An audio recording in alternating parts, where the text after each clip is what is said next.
بسم اللہ الرحمن الرحیم۔ دوستو، حضرت جابر بن عبداللہ انصاری رضی اللہ عنہ سے روایت ہے کہ ایک انصاری نوجوان جس کا نام صلبہ بن عبد الرحمن تھا اسلام قبول کیا۔ یہ نوجوان رسول اللہ صلی اللہ تعالیٰ علیہ وسلم کی خدمت کیا کرتا تھا۔ ایک مرتبہ آپ صلی اللہ تعالیٰ علیہ وسلم نے انہیں کسی کام کے لیے بھیجا تو اس نے راستے میں گزرتے ہوئے ایک انصاری کے گھر جھانک لیا تو اندر ایک خاتون غسل کر رہی تھی۔ اب اس نوجوان کو بہت زیادہ خوف ہوا کہ کہیں ایسا نہ ہو کہ میری اس حرکت کی خبر آپ صلی اللہ تعالیٰ علیہ وسلم کو باذریعہ وحی اطلاع ہو جائے۔ چنانچہ خوف اور شرمندگی کے مارے وہ بھاگ کر مدینہ کے پہاڑوں میں جا کر چھپ گیا۔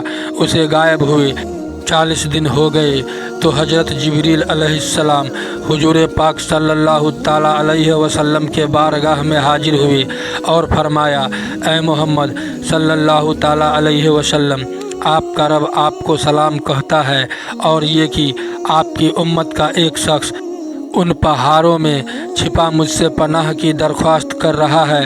آپ صلی اللہ تعالیٰ علیہ وسلم نے حضرت عمر فاروق رضی اللہ عنہ اور حضرت سلمان فارسی رضی اللہ عنہ سے فرمایا کہ تم دونوں جاؤ اور اس نوجوان صلبہ کو پہاڑی کے پیچھے سے تلاش کر کے میرے پاس لاؤ۔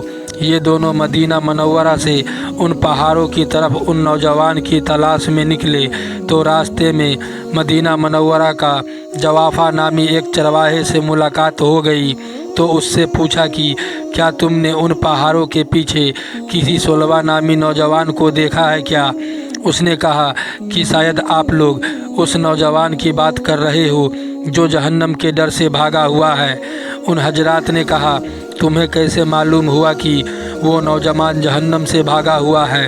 چرواہے نے کہا، وہ اس لیے کہ جب آدھی رات گزرتی ہے تو وہ اپنی پیشانی پر ہاتھ رکھ کر پہاڑوں کے اندر سے نمودار ہو کر اس طرح صدا لگاتا ہے کہ اے کاش تو میری روح کو روحوں میں قبض کر لیتا اور جسم کو جسموں میں، اور مجھے فیصلے کے دن کے لیے نہ رکھتا۔ حضرت عمر رضی اللہ عنہ نے فرمایا کہ ہاں، ہم لوگ اسی نوجوان کی تلاش میں یہاں آئے ہیں۔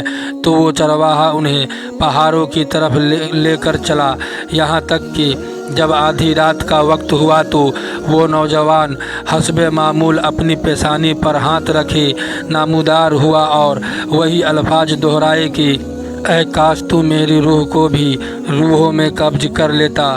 حضرت عمر رضی اللہ عنہ نے جیسے ہی اس نوجوان کی آواز سنی تو جھپٹ کر اسے پکڑا اور گود میں اٹھا لیا تو اس نے پوچھا کہ آپ صلی اللہ علیہ وسلم کو میرے گناہ کے بارے میں معلوم پڑ گیا ہے کیا؟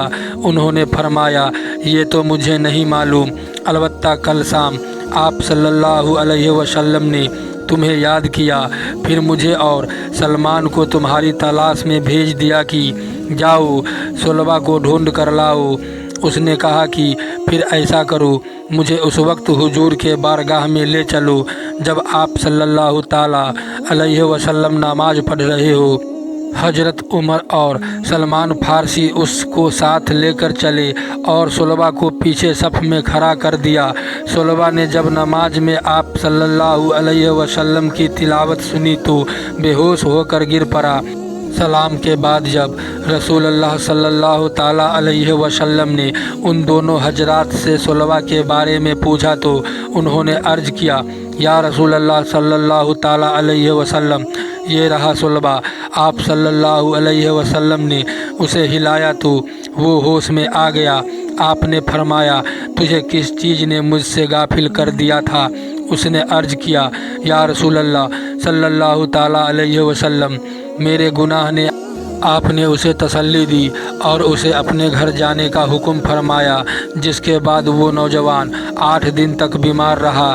اطلاع ملنے پر حضرت سلمان فارسی رضی اللہ عنہ بارگاہ رسالت میں حاضر ہو کر عرض گزار ہوئے کہ احساس گناہ نے صلبہ کو بیمار کر دیا ہے۔